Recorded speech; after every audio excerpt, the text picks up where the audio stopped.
પ્રભુ ઈસુના જીવંત અને પવિત્ર ત્રિએક નામમાં વાલા ભાઈઓ અને બહેનો, આપ સર્વને લોગોસ બાઇબલ સ્ટડી તરફથી હું પ્રેમી સલામ પાઠવું છું. અને આજનો દિવસ 21મી ડિસેમ્બર 2024 અને શનિવારનો આ નવો દિવસ.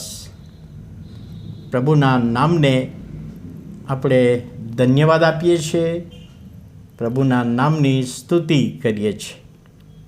આજે જે આપણે વચન જોવાના છીએ, ગઈકાલે આપણે જોયું હતું કે યહૂદીએ જે પાના એક પછી એક વાંચ્યા ને યહોયાકીમ યહૂદિયાનો રાજા, એને ગમ્યું નહીં, એને ગુસ્સો આવ્યો અને એક પછી એક પાના કાપીને સગડીમાં બાળી નાખવામાં આવે.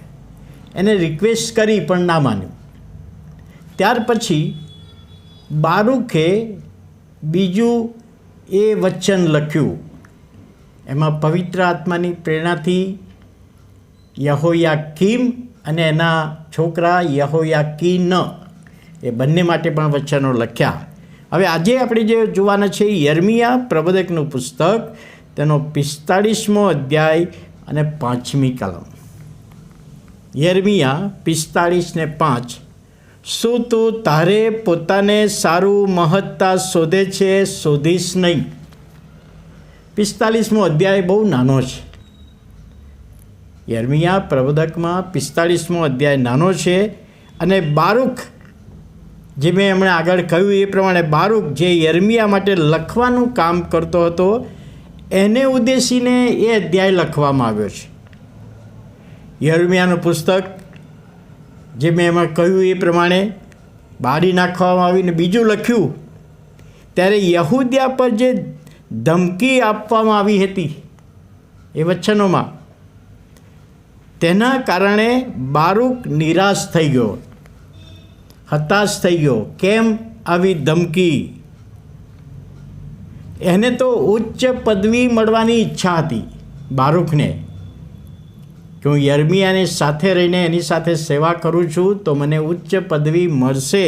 પરંતુ એ મહત્વાકાંક્ષી હતો તે હવે શક્ય ના બન્યું. એને ઉચ્ચ હોદ્દો આપવામાં ના આવ્યો.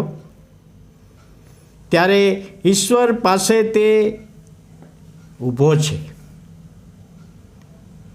ઈશ્વર ઉપર લઈ જઈ શકે છે અથવા નીચે પાડી શકે છે, એ પણ એણે જોયું.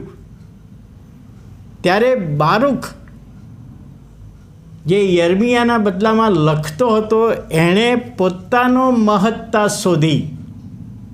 આ ઐતિહાસિક બેકગ્રાઉન્ડ છે અને એ બેકગ્રાઉન્ડમાં હું આગળ વધું, મારું નામ આગળ વધે, મને ઊંચી પદવી મળે, લોકો મારી પાસે આવે, એ એની મહત્તા હતી. ત્યારે પ્રભુનું વચન આ બારૂકની પાસે આવ્યું. યર્મિયા 45 અને 5. શું લખ્યું છે? શું તું તારે પોતાને સારું મહત્તા શોધે છે તો શોધીશ નહીં?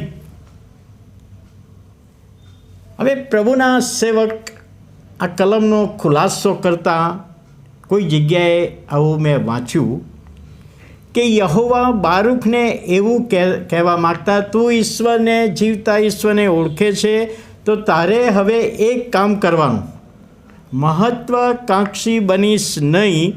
તારો આત્મા બચ્યો છે તો નીચલા સ્તરે જાતું.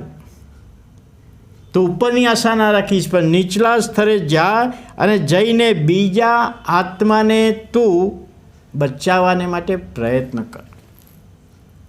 નમ્રતા, તું નમ્રતા બતાવ. મહત્વાકાંક્ષી ના બનીશ. અને નમ્રતા સંતનું લક્ષણ છે. આ બાબત આપણે પ્રભુ ઈસુના જીવનમાં જોઈ શકીએ છીએ. ફિલિપિયોનો પત્ર એના 2 અધ્યાયમાં કે પ્રભુ ઈસુ ખ્રિસ્ત દેવ હતો, પણ દેવ સમાન હોવાનું પકડી રાખવાને ઈચ્છ્યું નહીં. એ દાસનું રૂપ ધારણ કર્યું.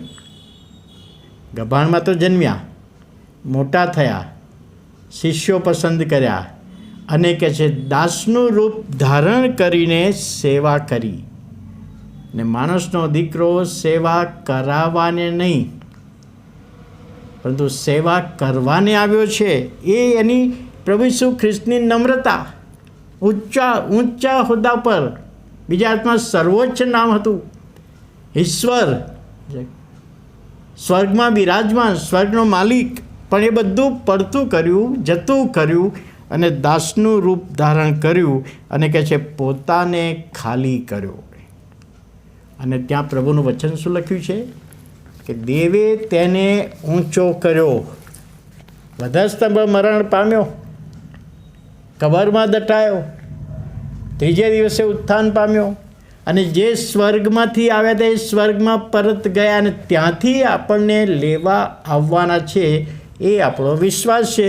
એટલે અહીં આગળ પ્રભુનું વચન એક બહુ સાદી અને સરળ ભાષામાં કહીએ તો કહે છે તું તારે પોતાને સારું મહત્તા શોધીશ નહીં. સેવકો તરીકે કે સેવિકાઓ તરીકે પ્રભુની સેવા કરતા હોઈએ તો મારું નામ આગળ આવે, હું આગળ વધી જાઉં એવું તું ઈચ્છીશ નહીં અને એવી આશા પણ ના રાખીશ.